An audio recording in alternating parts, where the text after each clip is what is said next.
Bienvenue dans notre vidéo de La Belle au bois dormant. Les contes sont une manière ludique et efficace d'apprendre le français. Abonnez-vous, aimez la vidéo, et partagez-la pour ne pas manquer nos prochaines histoires. Commentez aussi pour nous dire ce que vous en pensez. Apprenez le français tout en vous amusant avec nos contes classiques. Il était une fois un roi et une reine qui, après des années d'attente, eurent enfin une fille, la princesse Aurore. Pour célébrer sa naissance, ils organisèrent une grande fête et invitèrent toutes les fées du royaume pour la bénir.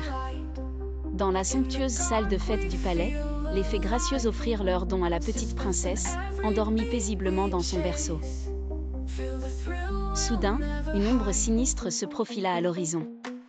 La méchante fée, oubliée lors de l'invitation, entra furieusement dans la salle.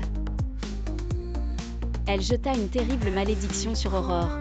La princesse se piquerait le doigt sur un fuseau et tomberait dans un profond sommeil dont elle ne pourrait être réveillée. En colère et désespéré, le roi ordonna de brûler tous les fuseaux du royaume. Hélas, malgré toutes les précautions prises, le destin ne pouvait être évité.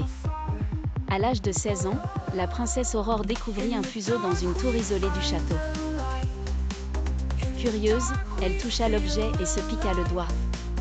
Immédiatement, elle tomba dans un sommeil profond et paisible. Comme un écho à ce terrible événement, le château tout entier tomba également dans un profond sommeil. Sous l'effet du sort, une forêt dense de ronces entoura le château, le cachant aux yeux du monde. Les années passèrent, et l'histoire de la princesse endormie devint une légende. Un jour, un prince courageux entendit parler de cette histoire et décida de la sauver. Armé de son épée et de son courage, il traversa les ronces magiques, atteignit le château, et dans la chambre silencieuse où reposait Aurore, il la réveilla d'un baiser d'amour véritable. Le château se réveilla alors, et la princesse ouvrit les yeux, découvrant son sauveur. Ils vécurent heureux et eurent beaucoup d'enfants. Merci d'avoir regardé notre vidéo de La Belle au bois dormant. N'oubliez pas de vous abonner, d'aimer et de partager pour soutenir notre chaîne. Laissez un commentaire pour nous dire ce que vous avez pensé de l'histoire. Continuez à apprendre le français avec nos contes classiques et amusez-vous.